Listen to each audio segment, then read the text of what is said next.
Namaste.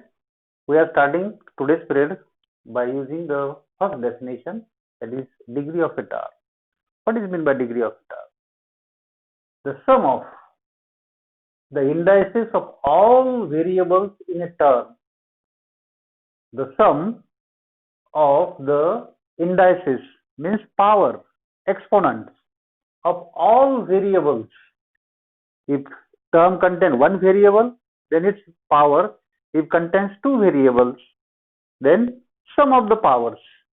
So sum of the powers or indices of all variables in a term is called the degree of the term.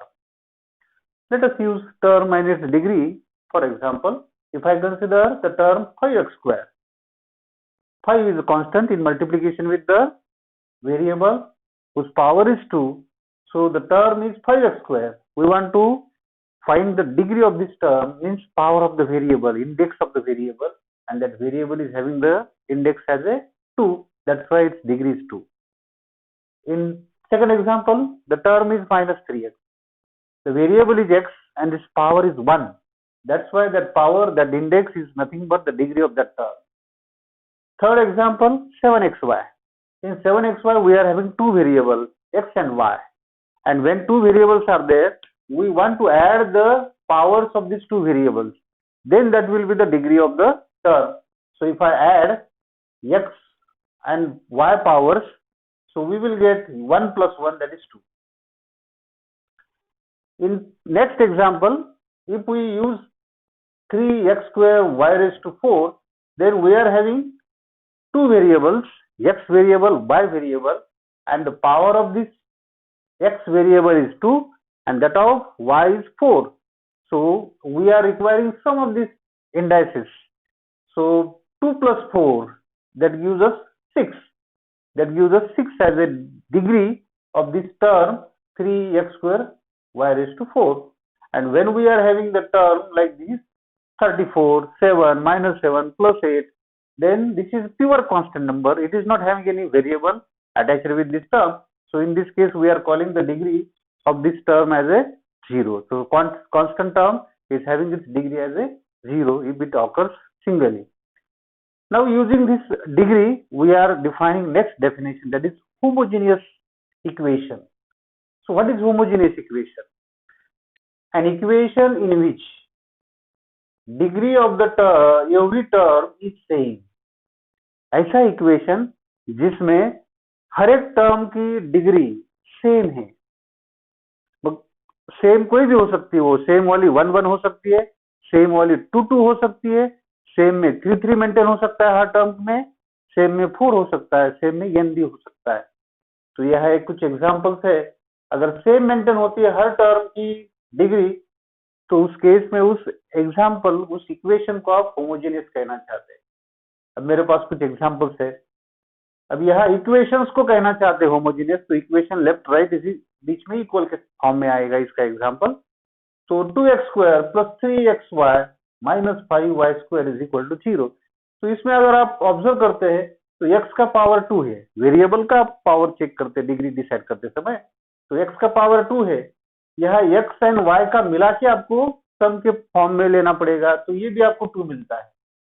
और यह खुद y वाली term है y square, उसका power भी 2 मिलता है. तो यह पहले एग्जांपल में जितने भी टर्म्स आए वेरिएबल के अटैच के साथ आए हैं और उनका पावर सेम मेंटेन होता है. और वो पावर कितना है? वो पावर है 2. अगर सेम मिलता है पावर मिलता है 2 और वो सेम है हर टर्म के पास, तो उस एग्जांपल में उस इक्वेशन को आप होमोजेनियस कह सकते हैं. So this equation is homogeneous equation. So example number first is homogeneous. Second के बारे में एक बार चेक करो. यह x स्क्वायर है, माइनस 2xy है, प्लस 3y स्क्वायर है, प्लस 4x है, प्लस 5y है, प्लस 7 इज इक्वल टू 0. अब ये सब मिक्स में आए हैं. पहले तीन टर्म्स के बारे में कह सकते हैं कि उनका पावर हर टर्म का 2 मेंटेन होता है. और नेक्स्ट 2 टर्म्स के बारे में वेरिएबल का पावर 1 मेंटेन हो रहा है, यह वेरिएबल का पावर 1 मेंटेन होता है, और यह वेरिएबल का पावर एब्सेंट है, इसका मतलब वो 0 है. वेरिएबल एब्सेंट है, इसका मतलब 0 है. कांस्टेंट टर्म का डिग्री होती है 0. तो यह 2 भी मेंटेन होता है, 1 भी मेंटेन होता है, 0 भी हो रहा है. तो ऐसे इक्वेशन को आप होमोजीनियस नहीं कह सकते, क्योंकि होमोजीनियस में हर टर्म का डिग्री सेम होना चाहिए, तो यह हर टर्म का डिग्री सेम मेंटेन नहीं होता है, it is not homogeneous. So not homogeneous is also called as a non homogeneous. तो आपको पहले जो एग्जांपल आपने सॉल्व किए हैं ज्वाइंट इक्वेशन या कंबाइन इक्वेशन फाइंड करने के, वो सब ये दोनों में से एक कैटेगरी में आने वाले। एक तो इस 3 टर्म वाला इज इक्वल टू 0 वाला, या फिर इस तरह के ज्वाइंट इक्वेशंस के आंसर आपको मिले हैं, जिसमें नॉन होमोजीनियस भी आया है कुछ आंसर होमोजीनियस भी आया है। और मैंने एक बार एक जगह पे कहा था कि जिसमें 3 टर्म आते हैं इस टाइप के, वो आप इसके बाद में तो उसको होमोजीनियस कहना ही चाहते, पावर अगर 2 है और हर जगह पे वो 2 मेंटेन होता है, तो उसको होमोजीनियस इक्वेशन कह सकते हैं। तो ये 3 टर्म्स आते हैं ऐसे 2 लाइन की इक्वेशन में जो ओरिजिन से पास होती है लाइन। तो दोनों लाइन अगर ओरिजिन से पास होती है तो उनका ज्वाइंट इक्वेशन ये 3 टर्म वाला इस तरह का होता है, उसको आप जनरल में ax square plus 2hx y plus by square कहा था। और जब लाइन्स ओरिजिन से पास नहीं होते तो उसके इक्वेशंस का जो स्ट्रक्चर आता है ज्वाइंट इक्वेशन का, ये इस कैटेगरी में आता है, जिसको नॉन होमोजेनियस कैटेगरी में कह सकते हैं। अब आपका नेक्स्ट वर्क है कि ये एक बार फिर से प्रूव करना है कि 2 लाइन अगर ओरिजिन से पास होते हैं तो उनकी ज्वाइंट इक्वेशन में क्या तरह का स्ट्रक्चर आता है। तो स्ट्रक्चर यही प्रूव करना है कि वो होमोजेनियस इक्वेशन होता है, 2 लाइन अगर ओरिजिन से पास होते हैं तो उनका ज्वाइंट इक्वेशन होमोजेनियस इक्वेशन होता है। होमोजेनियस इक्वेशन होता है इसका मतलब आपको प्रूव करना है कि वो हर टर्म का पावर सेम मेंटेन होता है, और वो भी आपको प्रूव करना है कि वो सेकंड डिग्री का होता है या फिर डिग्री 2 वाला होता है एक्स एंड वाई में। और यही आपका ये थ्योरम है, सिंपल थ्योरम है। थ्योरम का स्टेटमेंट एक बार आप देखो, द कंबाइन इक्वेशन आपको प्रूव करना है ये, the combine equation of a pair of lines, combine equation of pair of lines passing through origin, ये इंपॉर्टेंट है। ऐसे 2 लाइन का आप combine equation joint equation find करना चाहते हैं जो ओरिजिन से पास होते हैं, वो कैसे टाइप का इक्वेशन मेंटेन करता है। जो ज्वाइंट इक्वेशन है वो होमोजेनियस का स्ट्रक्चर लेता है, और कौन से डिग्री का है, इट इज डिग्री 2 और second degree in x and y. तो ये आपको स्टेटमेंट दिया है, इसको आपको प्रूव करना है। तो प्रूफ सिंपल है, आप क्या करना चाहते हैं, 2 लाइन्स ओरिजिन से पास अगर होते तो उनके इक्वेशन में कांस्टेंट टर्म एब्सेंट होती है, बराबर है। कई सारे एग्जांपल आपने यूज किए हैं कि 2x plus 3y is equal to 0। तो ये जो इक्वेशन है ये ऐसे लाइन का है जिसमें कांस्टेंट टर्म एब्सेंट अगर है, x वाली टर्म है, y वाली टर्म है, कांस्टेंट 0 है, तो उस केस में वो लाइन ओरिजिन से पास ही होती है, क्योंकि उस इक्वेशन को अगर आप ऐसा लिखते हैं y is equal to -2x और y is equal to -2/3 into x, तो ये जो आपको बॉक्स मिलता है ये उस लाइन का स्लोप होता है, जिसको आप यम कहते हैं, और इसीलिए उस इक्वेशन का फॉर्मेट बनता है y is equal to mx।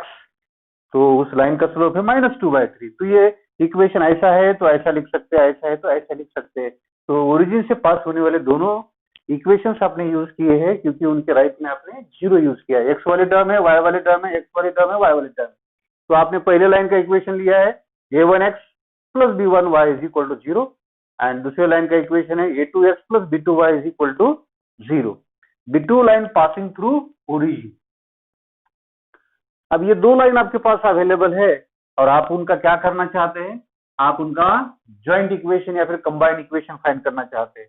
और कंबाइंड इक्वेशन की डेफिनेशन ये कहती है कि उनके लेफ्ट लेफ्ट का प्रोडक्ट लेना है, इज इक्वल टू 0 लिखना है, that is u is equal to 0 and v is equal to 0। ये 2 लाइन है तो उनका ज्वाइंट इक्वेशन होता है u into v is equal to 0। तो ये u है, ये v है, प्रोडक्ट में आपने यूज करना है और राइट में आपको 0 लिखना है। तो ये 2 ब्रैकेट का प्रोडक्ट फिर से आपने कई बार एग्जांपल सॉल्व करते समय लिया है। तो a1x का ये दोनों के साथ प्रोडक्ट देना पड़ेगा। तो a1x का a2x के साथ आता है a1 a2x, a1x का b2y के साथ आएगा a1 b2xy। अब ये दोनों के साथ ये b1y लेना है, तो ये b1y का a2x के साथ आता है b1 a2x into y, b1y का b2y के साथ आता है b1 b2y स्क्वायर। अब इसमें एक वर्क है कि आपको ये 2 टर्म्स ऐसे मिले जिनके पास xy है, तो एक्स वाई देने वाले टर्म्स आप कंबाइन करना चाहते, एक्स वाई कॉमन निकालना चाहते, तो पहले term as it is x y common लेते हैं, तो इस पहले ब्रैकेट में मिलता है a1 b2 और एक्स वाई के साथ में दूसरा कोएफिशिएंट है b1 a2, x y common लिया है, थर्ड टर्म मिल गया एज इट इज। अब इसमें एक वर्क है कि a1 a2 को रिप्लेस करना चाहते हैं जस्ट a से, तो ये सब्स्टिट्यूशन वर्क करना चाहते हैं। If we put a1 into a2 just as a, ये जो सामने b1 into b2 मिला है वाई स्क्वायर के साथ, b1 into b2 को आप सिर्फ b कहना चाहते हैं, b1 into b2 को b कहेंगे, और ये जो ब्रैकेट आपको मिला है एक्स वाई के साथ में जो आपको कोएफिशिएंट मिला है, उस कोएफिशिएंट को 2h कहना ही चाहते हैं, h नहीं कहना चाहते हैं, ट्वाइस ऑफ h, 2h। तो ये 2h इस ब्रैकेट को अगर कहते हैं, तो ये सब सब्स्टिट्यूशन अगर इस इक्वेशन में आप यूज करते हैं, तो ये इक्वेशन इस इक्वेशन में कन्वर्ट हो जाता है। तो a1 a2 को हटाने के लिए आप ये यूज कर सकते हैं, साथ में x स्क्वायर प्लस इस ब्रैकेट को आपने 2h कहा है, इसीलिए आप यहाँ 2h एक्स वाई के साथ में लिख सकते हैं, और ये b1 b2 को आपने b कहा है, तो b into y square is equal to 0। अब इसके बारे में एक ऑब्जर्वेशन करना चाहते हैं, इसको अगर ऑब्जर्व करते हैं तो यहाँ ये जो आपको ज्वाइंट इक्वेशन मिला है या फिर कंबाइन इक्वेशन मिला है, इसमें हर टर्म का एक बार डिग्री डिसाइड करो। तो यहाँ x का पावर 2 है, यहाँ x और y का मिला के आपको फिर से एक बार 2 मिलता है, और यह y का भी 2 है, तो ये हर टर्म में डिग्री मेंटेन होती है 2, बराबर है, सेकंड डिग्री में हर टर्म मेंटेन हो रही है। तो x का पावर 2 है, x y का मिला के पावर 2 मिलता है, y स्क्वायर का पावर 2 मिलता है। तो ये जो इक्वेशन मिला है, ये किसका इक्वेशन है? कंबाइन इक्वेशन है, और ये कंबाइन इक्वेशन कौन से फॉर्म में मिला है? होमोजेनियस इक्वेशन मिला है, क्योंकि हर टर्म का डिग्री सेम मेंटेन होता है, और वो 2 है, तो आप इसके बारे में एक सेंटेंस कहेंगे लास्ट में, सो दिस इज और which is homogeneous equation, this equation is homogeneous equation of degree 2 या फिर सेकंड डिग्री और इन एक्स एंड वाई। तो आपका जो टारगेट था homogeneous equation of degree 2 second degree in x and y prove करने का, ये इक्वेशन से, ये ऑब्जर्वेशन से आपका यहाँ का वर्क कंप्लीट होता है। अब इसके बारे में आगे के थ्योरम्स वगैरह बहुत सारे हैं, इसके ऊपर ऑब्जर्वेशन करके आप कई सारे वर्क करना चाहते हैं। उन वर्क के पहले मैं एक एग्जांपल्स की टाइप आपकी बाकी है, जिसमें ज्वाइंट इक्वेशन अगर दिया है, 2 लाइन अगर ओरिजिन से पास होते हैं, उनका अगर आपको ज्वाइंट इक्वेशन अवेलेबल है, तो उस ज्वाइंट इक्वेशन से 2 लाइन सेपरेट करना है। तो आपका आज का टारगेट ऐसा है एग्जाम्पल का, ज्वाइंट इक्वेशन सप्लाइड है, उस ज्वाइंट इक्वेशन से 2 लाइन आपको फाइंड करना है, सेपरेट इक्वेशन फाइंड करना है। तो आपके एग्जाम्पल का क्राइटेरिया ये होगा, find the separate equations, find separate equations of the lines represented by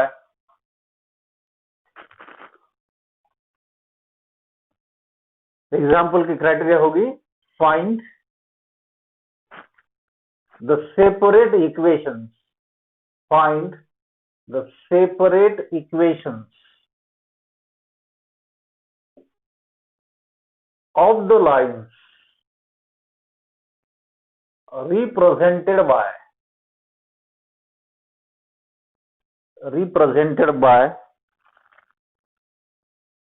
the equation, represented by the equation। आप यहां से गेस कर सकते हैं, अगर आपको सेपरेट इक्वेशन फाइंड करना है तो जो सप्लाइड डाटा होगा वो ज्वाइंट इक्वेशन होगा। तो जो इक्वेशन आपको दिया है पहले केस में, वो इक्वेशन एक बार यूज करेंगे। इक्वेशन है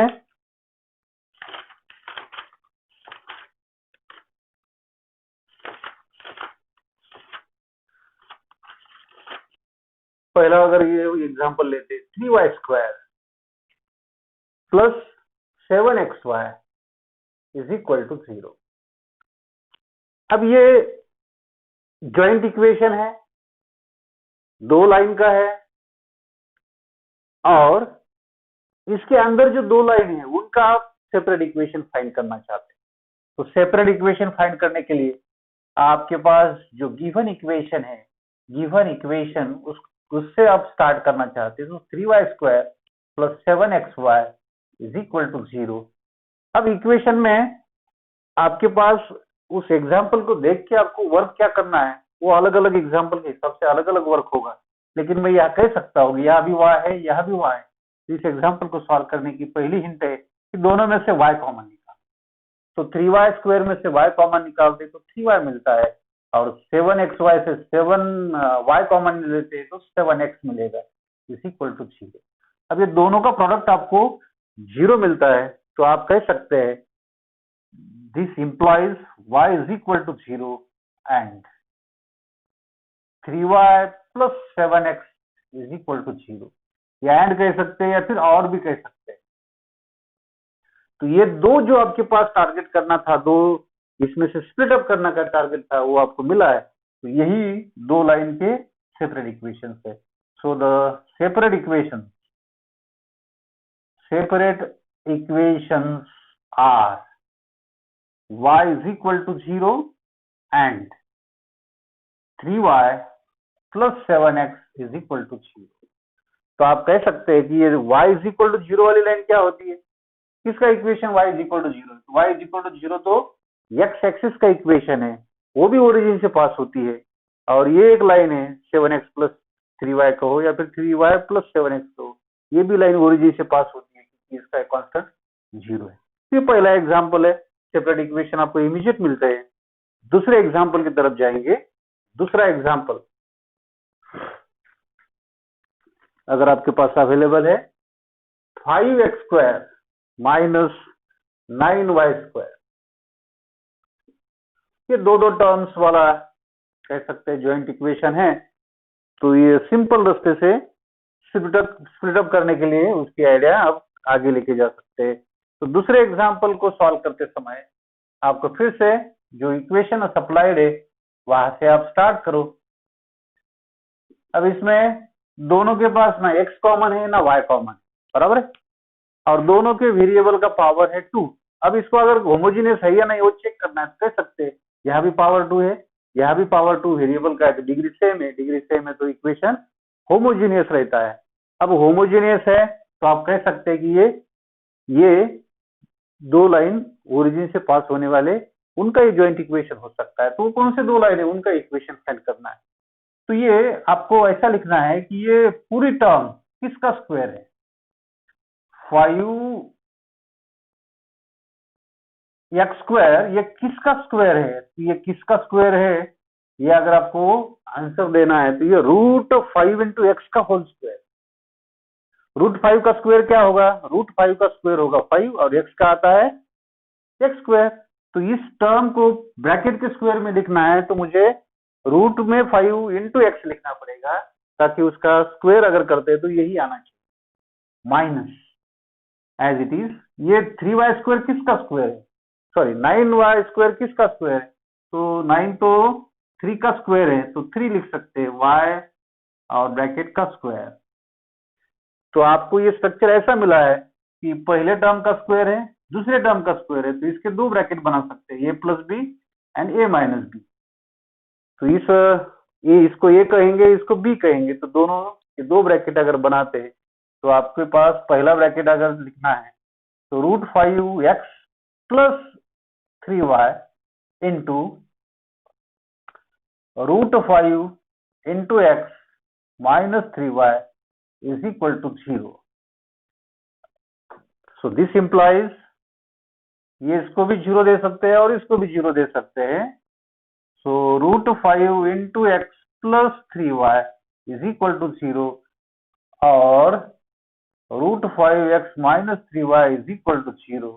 तो आपका जो टारगेट था सेपरेट इक्वेशन फाइंड करने का, तो यही लाइन है दो, इनमें कांस्टेंट टर्म 0 ही मिला है, इसलिए ये दोनों लाइन ओरिजिन से पास होते हैं। So the separate equations are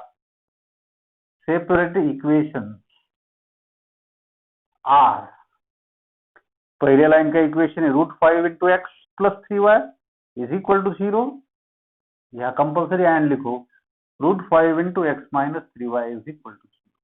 तो इस तरह से ज्वाइंट इक्वेशन अगर अवेलेबल है तो उनके अंदर जो दो लाइन है उनका आप इक्वेशन फाइंड कर सकते हैं, जिसको आप सेपरेट इक्वेशन कह रहे हैं। तो उस सेपरेट इक्वेशन फाइंड करने के लिए हर एग्जांपल में आपका वर्क अलग अलग हो सकता है, उस एग्जाम्पल के टर्म्स को देख के सेपरेट इक्वेशन फाइंड करने के लिए आपका रास्ता थोड़ा चेंज हो सकता है। थर्ड एग्जाम्पल में आपको वर्क क्या होगा वो चेक करेंगे। थर्ड एग्जाम्पल की ज्वाइंट इक्वेशन की वैल्यू है 3x square minus 8xy, sorry minus 10xy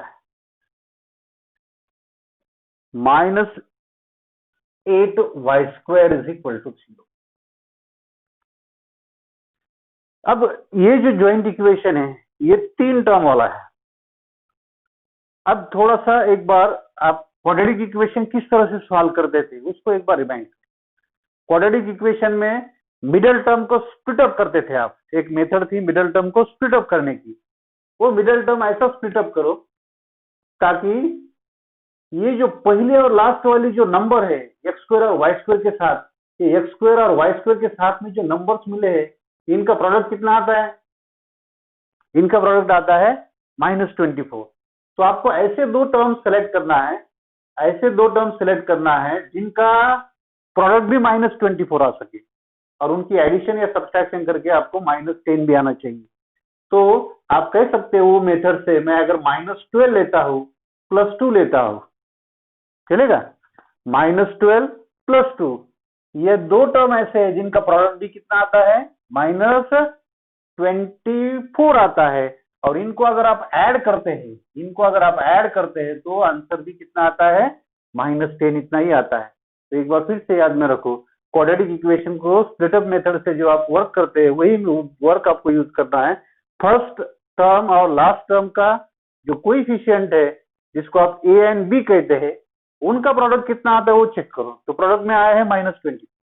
अब ये -24 कौन से दो टर्म्स का प्रोडक्ट लेके आ सकता है जिनकी एडिशन या सब्सट्रैक्शन करके आपको मिलना चाहिए -10। तो मेरे पास दो नंबर मिले हैं -12 प्लस इंटू +2।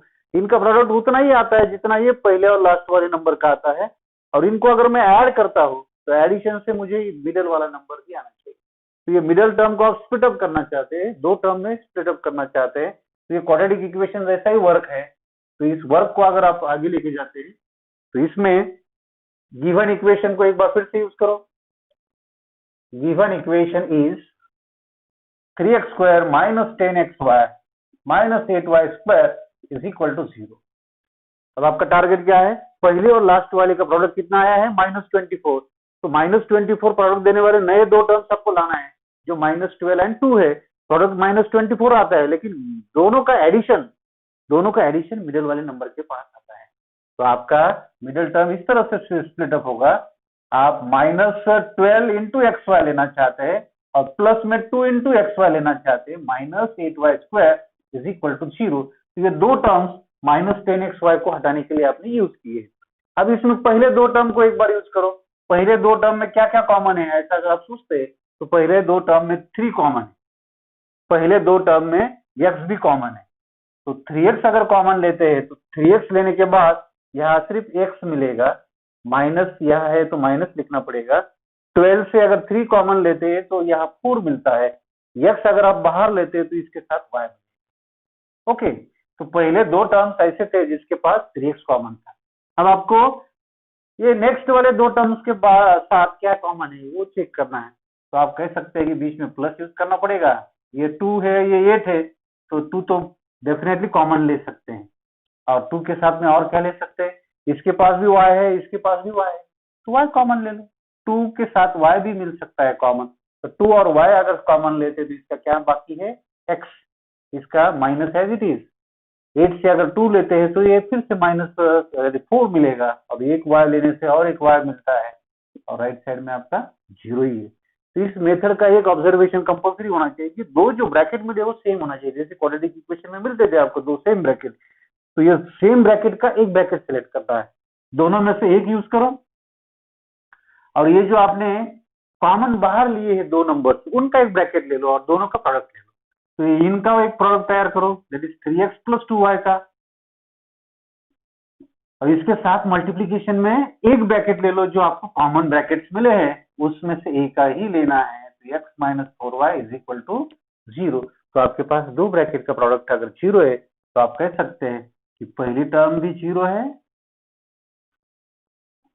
दूसरी टर्म जीरो है।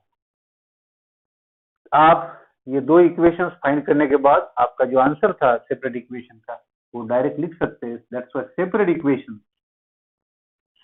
इक्वेशन आर, पहला इक्वेशन है 3x + 2y = 0 एंड दूसरा इक्वेशन है x - 4y = 0। एक बार फिर से ऑब्जर्व करो, ये दो लाइन के इक्वेशन ऐसे मिले जिनमें कांस्टेंट एब्सेंट है, x वाली टर्म है, y वाली टर्म है, कांस्टेंट जीरो है, एब्सेंट है कह सकते हैं। तो ये दोनों इक्वेशन ओरिजिन से पास होते हैं। इसीलिए ये दोनों का जो ज्वाइंट इक्वेशन था वो कैसा था, जिसमें तीन ही टर्म है, एक्स स्क्वायर वाली टर्म, एक्स वाई वाली टर्म, वाई स्क्वायर वाली टर्म। और इसमें क्या मेंटेन होता है, होमोजेनियस इक्वेशन है, क्योंकि हर टर्म का पावर सेम मेंटेन होता है 2।